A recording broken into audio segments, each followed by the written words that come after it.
Instructional Designers in Offices Drinking Coffee is brought to you by Domino, makers of Domino One, the cloud-based authoring tool for e-learning.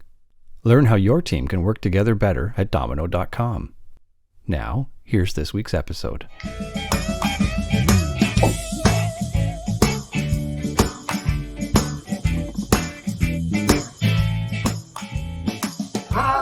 Wednesday morning. We love a good Wednesday morning idiotic. What's that song? Wednesday morning, you sure look fine. Friday, I got traveling on my mind. I don't know that song. I do believe it's a Stevie Nicks and Company, and that's not the exact words. I was paraphrasing.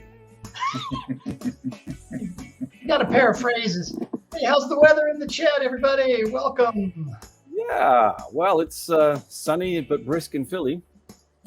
Nice. Go Eagles, I think that's what you folks say this time. I thought it was always sunny in Philadelphia. That's true. No kidding. A common assumption that we all make based on, the media consumption. So they say. No kidding. Yeah. Hey, well, welcome to Idiotic, everybody. It's Wednesday morning, and we're enjoying a hot cup of coffee, talking about instructional design stuff. And hey, look at that. Our guest actually has a mug today. Chris, who is this guy? Folks, that's Mark Shepard. Mark's been with us before, but Mark, there are probably some folks in our session here today who haven't met you yet. So tell the folks a little bit about yourself. To say if they haven't met me, aren't they lucky? Aren't they lucky? Oh, come on now. That was my attempt to make the coffee come out of Chris's nose while we're live. Yes, good morning all. I'm Mark Shepard. I'm joining you from the somewhat overcast skies of Whitby, Ontario, which is just east of Toronto, for those of you who don't know the area. I'm a longtime L&D practitioner and speaker and thorn in the side of French language for many years. And I am working as an independent learning and development consultant. I own a company called Two Sphinx Innovations. And this is, I think this is my third visit to Idiotic. Mm-hmm. And always a pleasure to be here. Yeah. And we're very glad to have you back. We're talking today about multiple languages, translation, best practices, those sorts of things. And Mark and I both being Canadians, there is always a constant sort of awareness, certainly for Canadian-based projects, that this is a nation with two official languages, Canadian and French. So it's something that is often a part of any projects that we work on. Certainly for the locals within our own national boundary, etc. But we also live in this big, amazing global world where things have to move from one place to another and still be helpful and useful, etc. Mark, maybe just tell us a little bit about why this topic's top of mind for you currently. Well, I had actually just wrapped up a contract with the federal government here for their centralized help desk agency, and because official languages are mandated by law for federal government implementations, it has to become something that you are just doing as a matter of course. And the same thing on the work that I did for the Royal Canadian Air Force a few years back. While the majority of the work is done in English, and as a matter of fact, the language of aviation is English, there's still a requirement to ensure that the folks who are primarily French speakers, francophones, are able to get the benefit of their learning in their mother language, since it's one of the official ones. And I've also had the opportunity a number of years ago to work on projects where we had to ensure that translation to other languages was a big consideration. And the reason why it's something that is top of mind for me is that when it boils down to it, this is a design problem. Mm-hmm. And I don't think people address it that way right off the bat, right? I mean, I think a lot of times it's looked at as a technical issue, like, oh, I'm just an instructional designer, and if I design, really good instruction, Then I hand it off to a developer or a development team, and they just make a bunch of versions of it in a bunch of different languages, and I don't really have to think about it. And I think what we've learned over the years is that maybe a little bit more to it than just that. I'd say that's very true. And initially, when I approached the concept of doing work in other languages, it was translation as a late stage task in the project. And I've since reframed how I look at it as something that does need to be baked in. And we're kind of spoiled in a lot of respects because we have technology tools that can do translation. And there's lots of ads that you'll see on TV that says, hey, I'm going to speak into my phone in English because I'm in Kyoto and I need to ask somebody something in Japanese, and I'm going to get an output in Japanese. Or going to one of the many search engine translation functions that are out there. You can go and you can enter some text and get a simple phrase. Would I do that with a dissertation or a treatise or anything more than a short paragraph? Probably not. Or something, around safety, for instance. Precision counts, right? and that was exactly the issue that we experienced with the Air Force because I was teaching at the maintenance school. Flight safety is, strangely enough, a very critical component of their training, and also there's a lot of terminology that has only been developed in English, and so the translation challenge becomes ensuring that the meaning of that doesn't get lost, because loan words from one language to another can only get you so far. Yeah. I'm thinking a little bit about, as you were talking about, speaking into your phone, etc. The Babelfish in Hitchhiker's Guide to the Galaxy that people would put into their ear, right? So yeah. I think we've got that coming up soon, don't we? I mean, the technology is pretty darn close these days, and I also want to point out too, since we're talking about government contracts and everything, you are a veteran, aren't you, as well, Mark? Yes, I are. You did not mention that in your bio, and I just think it's definitely worth raising a glass to and saying thank you for your service, Mark. Thank you much. I would also acknowledge there's another veteran in the room, and somebody who I've met in my professional travels, one Jason Barr, who actually just raised a really good question in the chat. And I don't know if you guys want to jump to that. Yeah, sure. Yeah. So Jason asks about contracting as translation part of the requirement, or is that the responsibility of the organization who contracts me? And that's a great question. And honestly, I have only ever seen that as an organizational responsibility, and by that I mean the end client. So I was working through a large vendor on my Air Force contract, and so the end user there, of course, was the Air Force. It was the Air Force's responsibility to actively be engaged and provide the processes for translation and working into other languages. It was not the responsibility of the vendor who contracted me. There were expectations set that when I am building solutions, they need to follow the appropriate processes and procedures and policies, which includes official languages. So that was baked into the operational environment. So hopefully that helps. And in the particular circumstances that you're describing there, I mean, that's a very specialized world too. So yes, even someone who is fluently bilingual probably doesn't, coming in unless they have experience in that specific, Air Force space or what have you, would not be necessarily equipped to do a translation, with the context and the jargon, the lingo, cultural context, all of those sorts of things too. So that I could totally see why that would therefore be very sensible to be still the end client organization responsible for those words. Yeah. Yes. Yeah. Very much so.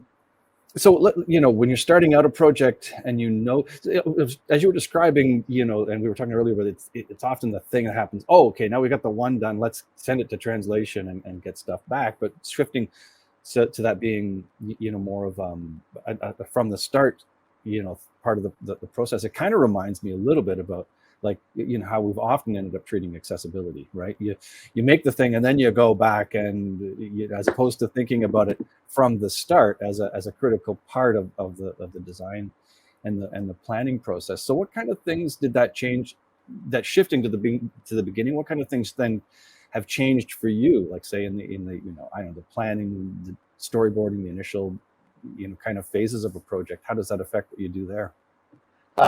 That's a great question to consider, and for me, it really emphasized the importance of actually doing a good, strong analysis, particularly your audience analysis. And it's a very ableist point of view talking about accessibility to say, oh, well, we're just going to do the accessibility stuff later, and say, well, yeah, we're just going to do it. We're going to try to make it accessible, and it becomes the one size fits nobody solution. So we see in some cases organizations, if they skip anything in their instructional design processes, it is most often the analysis, because there is an assumption that, well, we know our audience, we think we know what the gap is, and so go ahead and do it, and I'm expecting a good fully interactive package in about 2 weeks. You good with that? Okay, off you go. And that's more true for a lot of people. I'm sure there's people in the audience who said, "Oh yes, I live this. This is my work life." So spending time in the analysis is not just because you want to make sure you've got a good picture of the gap, but you really need to have a good sense of the people who are going to be involved in that process. And all of those considerations have to then become part of your design. And looking at doing translation afterwards, after you've said, great, I thought about this in English, I've designed it in English, now I'm going to translate it. Let's say you're doing work overseas and you have to translate it to Tagalog, one of the many languages that are spoken in the Philippines. If you don't have a sense of Tagalog culture, how they approach learning, what that really means, you're going to wind up something that may be word correct in some cases, but the nuances are gone. And it takes a very Western-centric point of view for the design. And that shoots all the research of internationalization and multi-language participants right out the window. I mean, at that point, you might as well not bother. One of the other things that brought this home to me was a project that I did for one of our Indigenous governments here in Canada. Canada has 3 recognized Indigenous peoples. We have the First Nations, we have the Inuit, and we also have the Métis, who are descendants of European fur traders and explorers and First Nations and Inuit people. And when I was designing a cultural awareness workshop for them, I realized I had better spend some time learning about Indigenous education and how that will factor into the design, because I could just go and do your typical, chalk and talk, sage from the stage, and building activities. But if I don't have a sense of how the Métis people traditionally want to embrace education, the value of oral tradition and music and food and all of those things that go into it, I'm not going to reach that audience. Yeah. It's a buddy asked a great question that kind of flows right along with this. He says, how much of the translation service takes into account cultural context? For example, if you have a scenario with English speakers shown on the screen, do you also change the character models, or do you take into account cultural norms or even faux pas when translating? I think we covered that, but a little bit, but if there's more to it. That's and buddy, that's a fantastic question. There are one of the things that they teach in in MBA programs and business schools are some of the cultural norms in how business is conducted in different parts of the world. And you would be amazed. I've actually seen, and I couldn't lay my hands on it this morning, but I've actually seen somebody who's drawn out almost flowcharts of how business gets conducted, and you start seeing the social aspects of it. You see how the negotiations take place and who gives and who takes and how that all works. And for somebody who's never experienced that before, it comes as a massive awakening. And with respect to the translation, I think this is where technology again spoils us, because you can put something into a translator, but it's only as good as what has been programmed. Yeah. It's very difficult to replace a native speaker, or more importantly, somebody who is in that culture. I wouldn't, for example, I mean, my French is terrible, thanks to the Ontario school system. But if I had learned, but if I had learned Arabic, for example, even if I could fluently speak Arabic, I would not consider for a heartbeat relying on my own translation. I would want somebody else who grew up with the language to be able to vet what I'm saying. Yeah. Buddy has a follow-up question, and this is exactly what I was thinking. And he says, and to follow up with all the considerations that you have mentioned that need to be made, do you feel like you actually have to create a new course rather than just translate the version, if you do all of that? And I there's this fine line that we walk, right?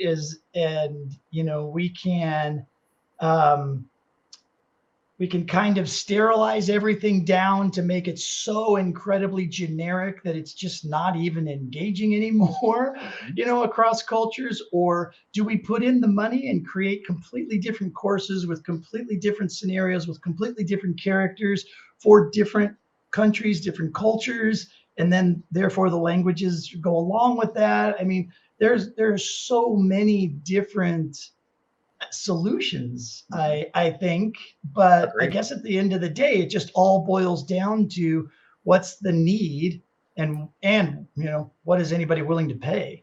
Well, okay, I'll throw this back to you, Brent.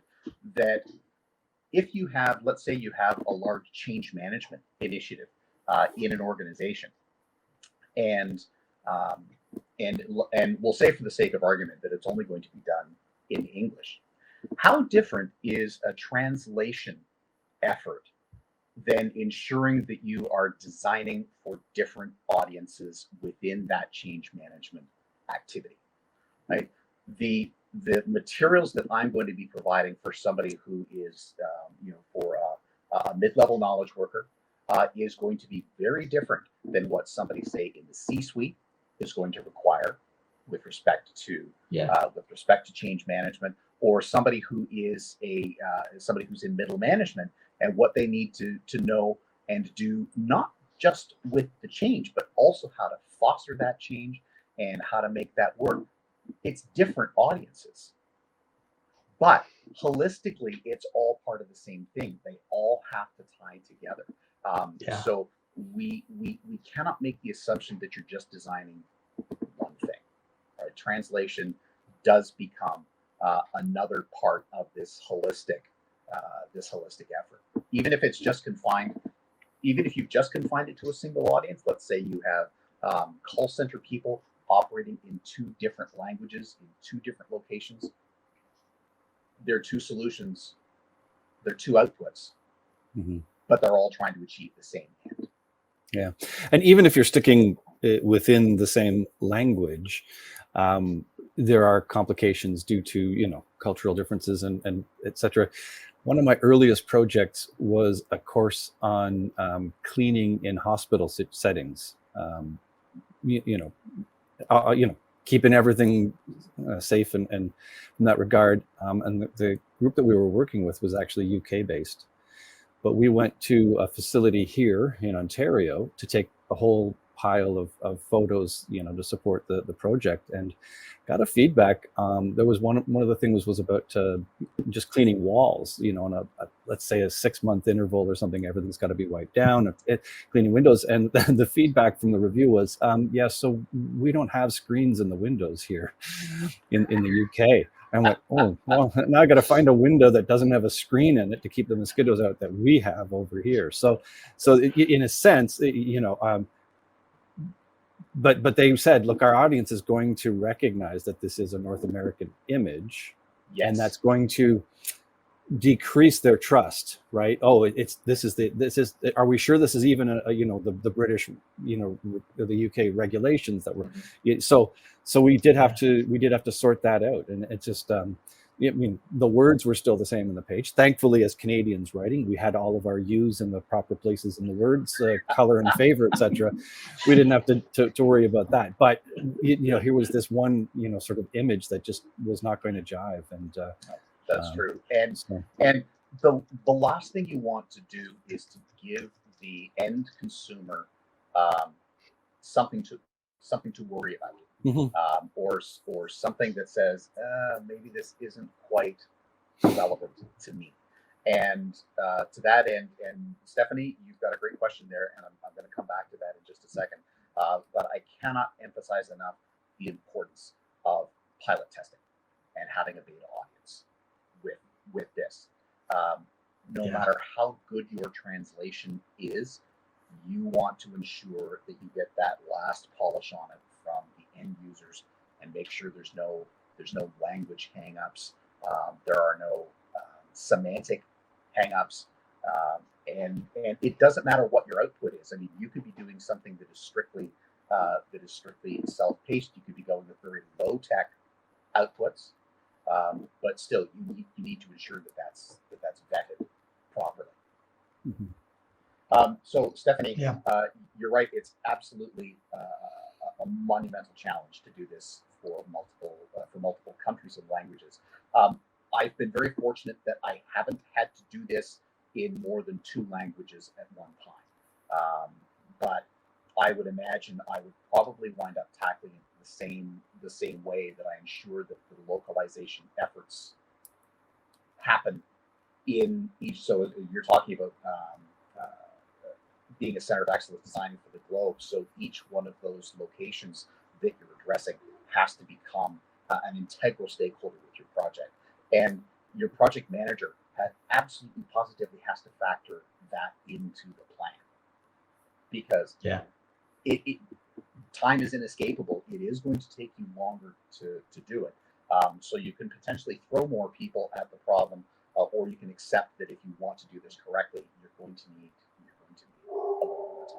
Yeah, there's also, we're using the word translation, but there's also the related word localization. So sometimes there are projects where you are trying to just literally take the exact same thing and create it into another language, but then there is the localization aspect of it, so which gets us into some of those other alterations that do need to be made, either because of cultural customs or even regulations.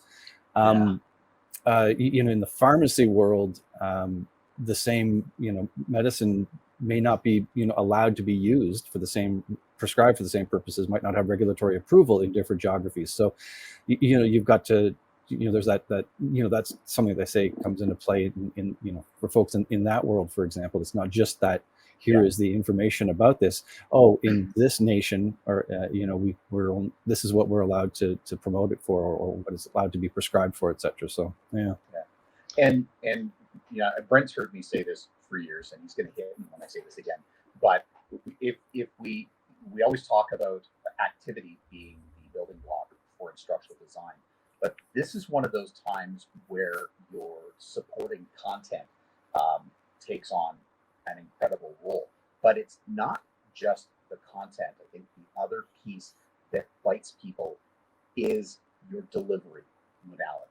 And if you are relying on technology for delivery, then you also have those localization challenges.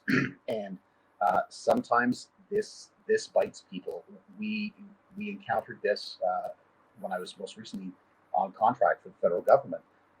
that every once in a while, the learning management system, even though virtually all of the cues and prompts and buttons and features, we'd managed to get the mapping done correctly. But every once in a while, some English language stuff would pop up. And in Canada, because it's enshrined in law, people can and do raise official language complaints that this has not been fully presented to them in one of the two official languages. Yeah, it's a struggle. I can remember a long time ago when I worked for Intel, they just had a rule that just said everybody speaks English. It was one of my first jobs right out of graduate school. And I asked about translations because we were doing a big implementation around the globe in other countries. And they said, oh, don't worry about it.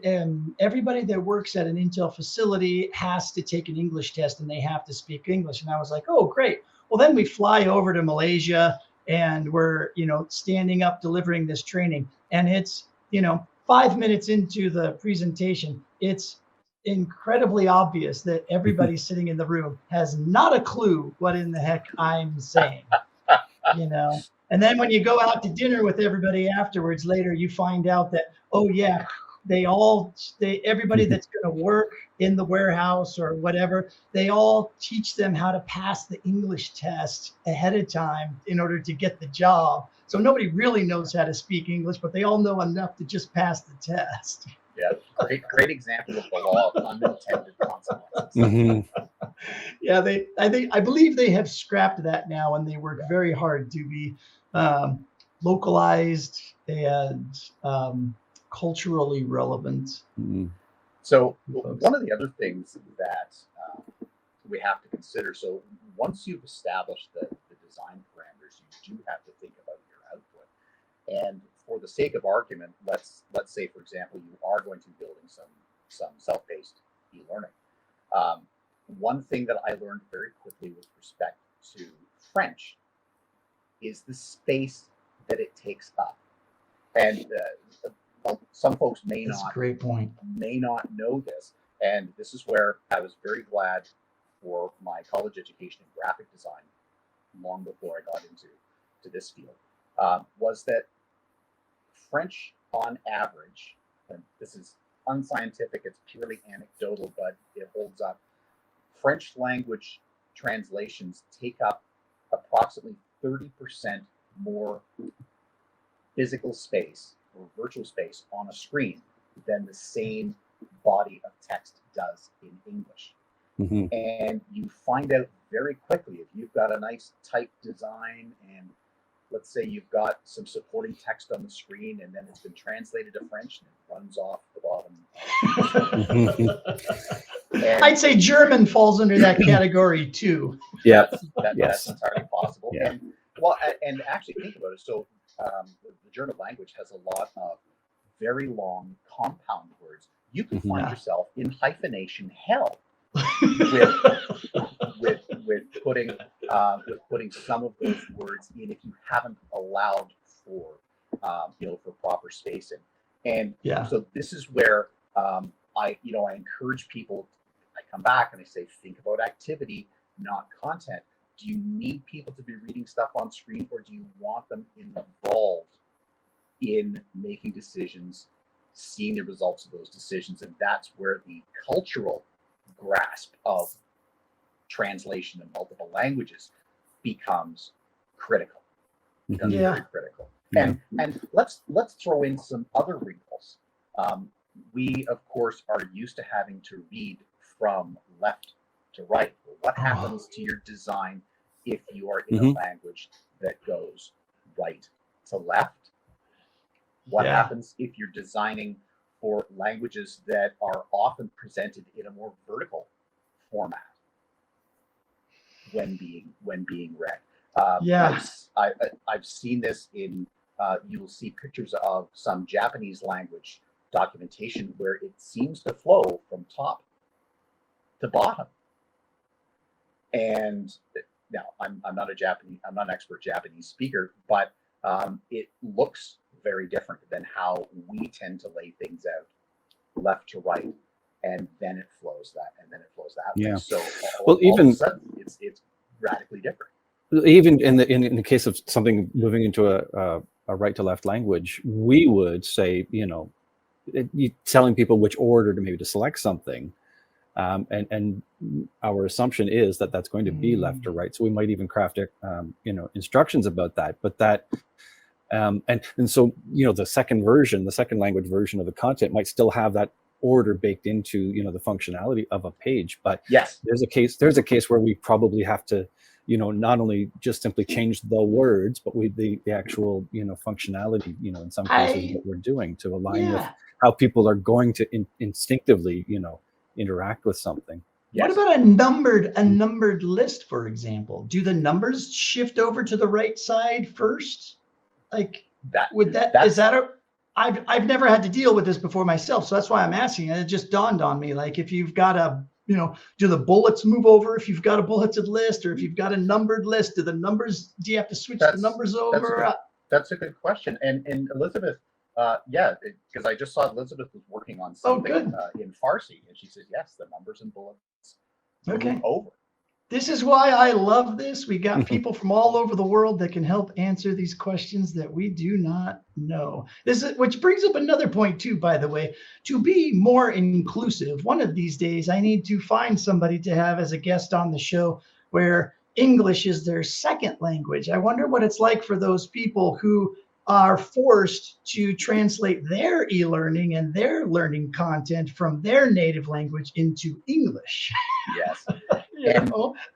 And we are so used to our idioms and jargon and things like that that may get completely lost into another language.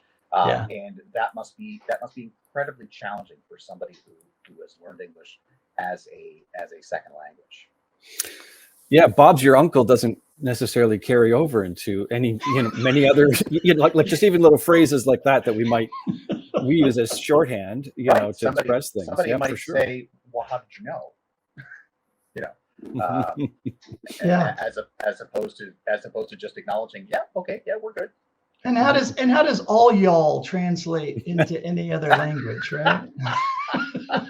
I mean, who knows really? But yeah, so with we've got about 10 minutes left or so. Let's see if we can kind of simplify some of this a little bit for folks. Are there any sort of rules of thumb that we could, if we were to think about all this stuff, like they're the big ones that people should take away from today, and at the very least cover a few things, right? Yeah. And I think that step one, if you do nothing else, ensure that this is factored in right from the outset. If you always have this at top of mind for you and for your stakeholders, and that includes, as I said, the project manager and executive sponsors, they need to be aware of all of that. It's got to be part of the design. So a really good audience analysis is there. You need to start asking other questions. Where possible, also ensure that somebody who speaks that language natively, they may not be your translator, but somebody who speaks that language natively is also part of the project. So that gets us away from the start in English, flip it over to another language, and hope for the best mindset that some folks tend to adopt. And don't rely on technology to handle this problem for you.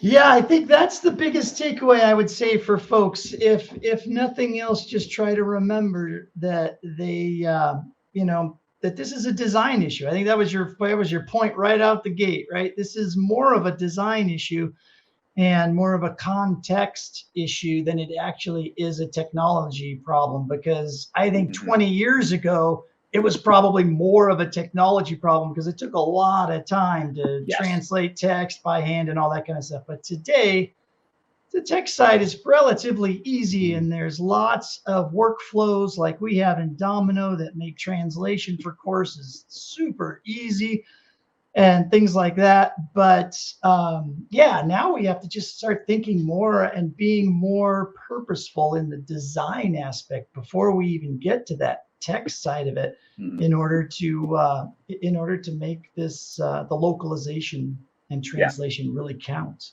Yeah, Yeah. I will say, even though I haven't directly bashed the technology is a fabulous labor saver, and it will help make some things work for you, particularly if you're working with platforms that support localization. Then it's just sort of a fine-tooth quality assurance comb that you run over it to ensure that instructions and prompts and everything like that are suitable and that they've worked for the right language. And maybe AI is going to help get us there, but until that time, it's a design problem and it's a people problem. Yeah. Buddy's got a great question too. Sorry, Chris, were you going to point something out there? Well, let's do Buddy's question. And then there is a question in the question panel officially too, that I did want to just circle back to before we forget, just so we're not overlooking that.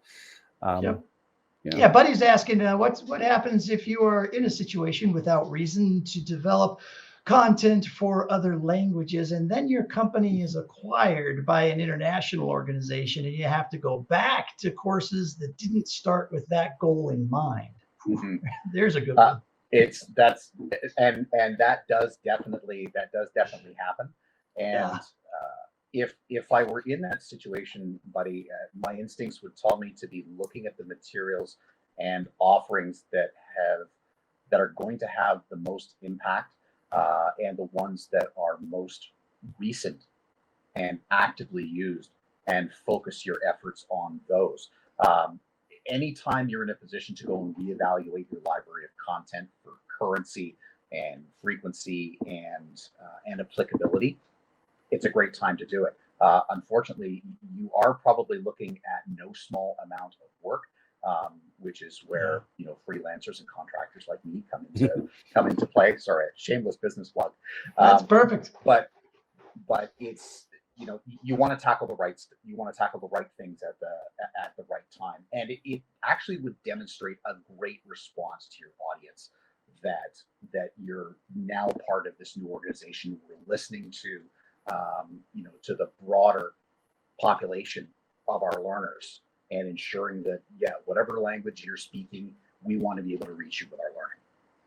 Yeah, content audit is always a good thing. Huge. Chris, let's go to the question box. Yeah, so Laurie in the question panel was asking, how different is French from French Canadian, and Laurie, it's not unlike how say Spanish has evolved in different locales over time.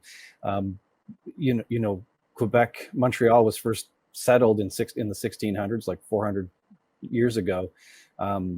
So the French language has had a lot of evolution, over here on this continent versus, European continental French for sure. So there are, idioms and dialects and phrases, turns of phrase, etc., that are different, and not unlike how someone, in the U.S. would be reading something and going, "Oh, that's a British, phrase," or what have you. The same would apply. So and significant enough that it needs to be considered for sure. Like pants. Yes. And we're all grateful that Brent is wearing them today.